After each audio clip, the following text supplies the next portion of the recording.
Let's go! Should you be worried about 2024 recruiting for LSU? Comment down below.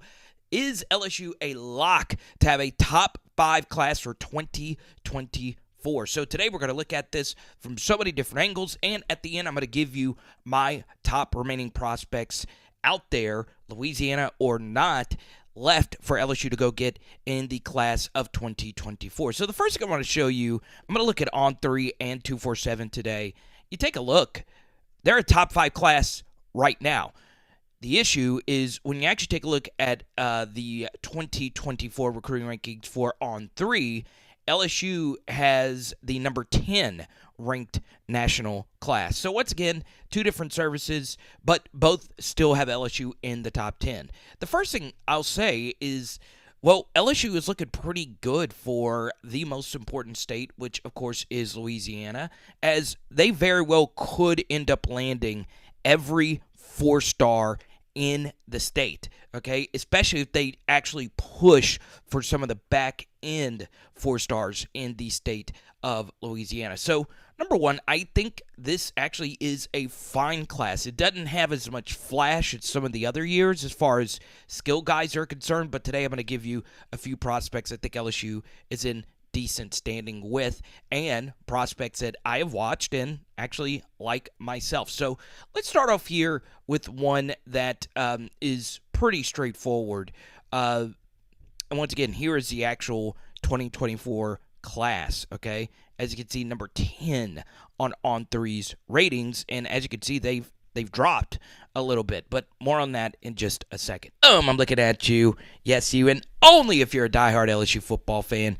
Hit that subscribe button, ring the bell, and if you don't like recruiting, guess what? We did a super deep Joe Burrow film study, arguably the greatest drive in LSU history. Check that out. We got a bunch of Jaden Daniels film studies coming up. So what we're going to do is we're going to run through some uncommitted prospects. These obviously aren't all the prospects LSU are after, but these are just players that I'm hearing good things about, and we're going to take a look at LSU's chances of landing them. Starting off with Caden Durham, a running back out of Duncanville. More on Duncanville in just a second. As you can see, pretty high-level 4-star. It is important to note that the strongest position in 2025 will be running back. So as of right now, On3 has LSU along with Oklahoma as the leaders to land Caden Durham. Okay, so go to the next prospect here, and this one to me is a very interesting one. Weston Davis out of Beaumont, Texas. Okay,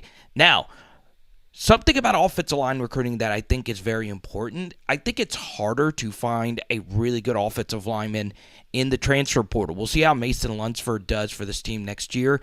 The good thing for LSU is they did a really good job recruiting offensive linemen in this last cycle, getting some really high upside prospects, starred with Lance Hurd, and they are currently young on their current offensive line with 2 true sophomore bookend offensive tackles. But as of this point, we always know this with LSU, they have no problem recruiting pretty much every position. The one position that just hasn't been the absolute most elite historically for LSU recruiting is offensive line. So we know it is a very valuable resource. We know offensive linemen play every single offensive snap for the most part. So getting these guys, especially at a position that doesn't rotate much, a position that does get hurt quite a bit, you've just got to load up. And LSU is right in it with some other schools, including Alabama, Oklahoma, Texas A&M, according to On3, is currently the leader. Okay, we move to my number one receiver that I have watched up to this point. I know Jeremiah Smith, who's committed to Ohio State, is a guy that everybody loves, but I love me some Cam Coleman. And one thing that I think, and just a little note here, Coleman is for sure visiting LSU at the end of June, but I have never seen what I'm about to show you here on PHL. So right here you see the comparison composite rankings of these players, and as you can see, he's an On3 5-star. 3 different services has him as a 5-star, but Rivals has him as a 3-star. That's something I actually like. Not everybody should have the same view on a player, but I think Rivals is wrong. Cam Coleman's got a basketball background. He's a go-get-it, 6'3", 185 receiver that's played alongside some other elite high school prospects in Alabama. But I think at some point there's going to be some Louisiana wide receivers that shoot up the board. But Cam Coleman has been the favorite that I've seen, and I'm not just saying that because he is visiting LSU at the end of next month. And we've always shared this statistic, and I think there are a few players on LSU's current team that could break it. The last outside of the state of Louisiana wide receiver to have north of 35 catches was Terrence Tolliver all the way back in the 2010s, right? So, yeah, Cam Coleman to me is really freaking good. I think Alabama's got a lot of really good wide receivers in the state. I'm looking at you. Yes, you right now. Got to make sure you're still awake. Shout out to all the PHLers that show up at live streams. It's been so much fun lately. We've had a lot of people getting W's, right? Shout out to Jacob becoming a girl dad. That's obviously awesome. So here at the end, let's get some music on. Look, I'm so excited about these final two prospects. And they both kind of sort of play the same position. Let's start with one that plays truly on the defensive line, and that is DOMINICK McKINLEY. As you can see, the number one rated player in Louisiana. He is the only player from Louisiana individually that we're going to talk about today in this evaluation right here. A guy that, you know, I saw get triple teamed at times last year. A game wrecker, 6'5", 280. He's got some scheme versatility. I think he could play in a 4-3 or a 3-4. So, yeah, I mean, he's a really, really, really solid player. And look, everyone's going to compare him to Mason Smith, Glenn Dorsey, and all the other five-star defensive linemen that have come to LSU. Look, let this guy develop. Let's see how he does, you know, the senior year of tape, because he really moved up boards quite a bit in this cycle. So, obviously, state of Louisiana, you always want to land the number one overall player. And I think right now LSU is looking pretty good. But the one thing I'll say is McKinley is going to make visits everywhere, right? There are some seasons where the absolute elitist of elite Louisiana guys commit early and they don't go anywhere, right? And then there are other seasons where guys that eventually did commit to LSU, you had to wait for it, right? Obviously, you know, a few years ago with Mason Smith, LSU always felt pretty good about that. And Sage Ryan, you have to wait, honestly, till the very last second before they officially made their announcement. I'm going to show you my number one overall prospect. You guys are free to disagree. I don't think you guys will. It's pretty straightforward here. It's Colin Simmons. Look, we've done Patreon breakdowns. If you haven't already signed up, patreon.com/LSU Football. I've already done a film study on Colin Simmons there.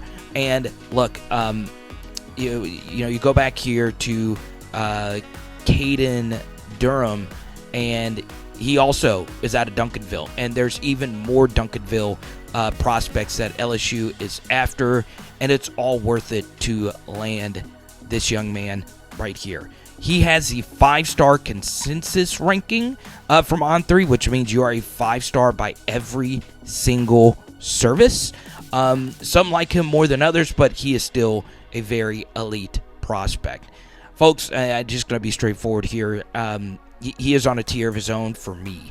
Obviously, I'm very early in my 2024 evaluations. We've been doing a lot of different things on PHL. So, look, I try to watch as much tape, look up stuff just not even on their highlight reel, and see how these kids perform. You try and get as much camp footage when you're actually going up against a ton of elite prospects, even though it's not really a game setting. Look, I don't need to see more than just this young man's game film to tell you how freaking good he is at football. And, we talk about the star rating systems all the time, right? How accurate are they? They don't always get it right. But the truth is, for the most part, they do get it right. This last NFL draft cycle is a perfect example. That was by far the most accurate any of these services have ever been when it comes to labeling 5 stars, and them ended up being first round, second round, and third round NFL draft picks. And honestly, edge rusher is arguably going to be the biggest need for this next cycle. There's a ton of different needs for LSU here in this next cycle, but I want you to focus on this national ranking right here. He is a top 10 nationally ranked player. So of the 5 stars, he is elite of the 5-star recruits. So let's keep it a buck here. Those guys oftentimes turn out to be dudes at LSU. Most notably and most recently, Harold freaking Perkins. He's got a ton of 2-point stance potential as a jack linebacker on the edge. As of right now, LSU is in the lead in the RPM recruiting prediction machine. What I will say at this point, all right, Jamar Cain was his primary. Simmons is what I would consider a jack linebacker, so he's going to be standing on the edge when he plays at LSU. I'm just going to speak it into existence. So, Jamar Cain, let's just say Jamar Cain was still at LSU, and let's say he did land Colin Simmons for us. He might not have actually even been his position coach. That would have been John Jancic, who also had a very good relationship with Harold Perkins when Perk committed and was a part of the team. And Matt House also did a lot to recruit Harold Perkins. Perk was more of a, pretty straightforward linebacker, though. Simmons is a true edge player. He's not an off-ball linebacker. Now, look, LSU does have an edge guy in Kalaj Cobbins at a Destrehan that's already locked in, and we know about Destrehan, right? And most notably Justin Jefferson and the Jefferson brothers. But look, Colin Simmons is just so freaking good.